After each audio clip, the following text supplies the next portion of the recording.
जून 2022 या अजीज़ हो या शहीद हो, 58 मरतबा पढ़ें। अगर आपको आपके बुर्ज का इल्म नहीं है तो किसी वक्त भी पढ़ सकते हैं।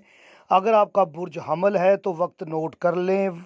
सुबह 7:30 का वक्त है और बुर्ज सौर वालों के लिए सुबह 5 बजे का वक्त है। बुर्ज जोइज़ा के लिए सुबह 11:15, बुर्ज सरतान के लिए दोपहर 12:45, बुर्ज असद के लिए सुबह 9 बजे का वक्त नोट करें और बुर्ज सुमला के लिए सुबह 11:30 और बुर्ज मेज़ान के लिए दोपहर 2:30 का वक्त है।